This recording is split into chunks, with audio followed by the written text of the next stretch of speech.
This is case number 2010-0503, State of New Hampshire versus Anthony Bolero. Mr. Berman? Yes, good morning, Your Honors. Andrew Berman for the defendant, Anthony Bolero. I thank the court for granting my admission pro hac vice, and I thank Attorney Horan for sponsoring me in that regard. I'm pleased to take questions at any time. We're here, Your Honors, because we have an abiding belief that Mr. Bolero did not receive a fair trial associated with his conviction for first-degree murder and 2 counts of arson. Primarily, we hold this belief, Your Honors, due to the fact that on numerous occasions, multiple level hearsay was admitted against Mr. Bolero. That hearsay consisting of statements supposedly made by Mr. Bolero to the decedent, wherein Mr. Bolero allegedly threatened to kill the victim. The victim, to state the obvious, was not available for cross-examination at trial. The victim became Mr. Bolero's primary accuser. What about our decision in Hall? Is Hall, could defense counsel have read Hall, whether it's right or wrong, and said, gee, I think this stuff is going to come in? Absolutely not, Your Honor, and that I think is a crucial issue in the case.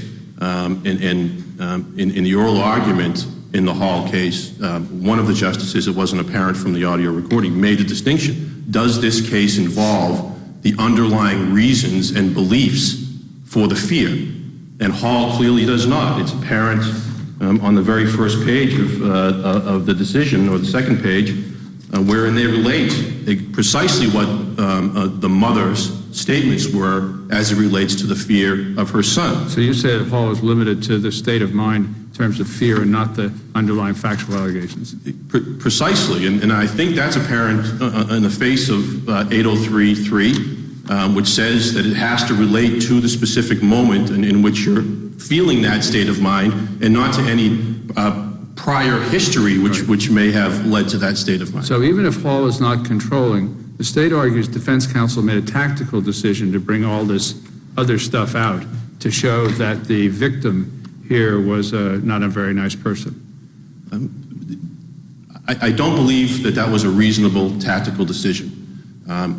The weight of the evidence presented against Mr. Bolero, not only with respect to the hearsay statements of Mr. Hayes relating to the threats supposedly made by Mr. Bolero, but the character evidence that was entered into evidence without objection relating to Mr. Bolero's alleged character for violence and instability and quote-unquote prone to going Western on people. The point is, and I'm sorry, I lost your Honor's question. Tactics. Wasn't this just a tactic? Wasn't this just a tactical? I don't believe it was reasonable because the weight of that evidence, I think, is extremely prejudicial. I think it destroyed Mr. Bolero's case from the outset. And number 2, I believe that there would have been ways for defense counsel to get into evidence the threats made by Mr. Hayes, the victim, to Ms. DeFelice. I believe that those would have been clearly admissible as statements against penal interest. Not only that, but the statements made by Mr. Hayes relating to his threats against Mr. Bolero are not multiple level hearsay.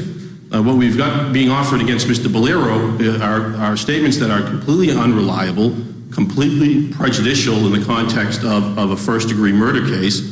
We've got Mr. Hayes speaking from the grave that Mr. Bolero threatened him in a case where he's accused of killing him. And not only that, Your Honors, if I may, if that were a tactical decision, a reasonable tactical decision, and I respectfully disagree with that, there was no attempt, despite a prior concession during the course of a motion hearing that they would not be admitted for substantive purposes, to limit the significance of that testimony whatsoever.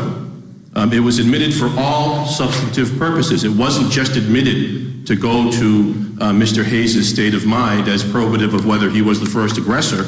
It was admitted for all purposes, and the government seized on that in their closing arguments, and I quote them directly in my brief. This is where Mr. Bolero's heart goes when he says these things. It's clearly being used for the purposes which 803.3 exists to prevent, and that is to show that because the threats were made, that Mr. Bolero therefore was more likely to have acted in conformity with those threats. He did not receive a fair trial in this matter, not only because of the hearsay statements and the character evidence which was offered into evidence, but also because of the impeachment with the prior act on the liquor license application, and these references to a hitman and Italian lightning, which clearly plays into a characterization of Mr. Bolero as somehow being associated with the mafia. Thank you, Mr. Berman. Thank you, Your Honor.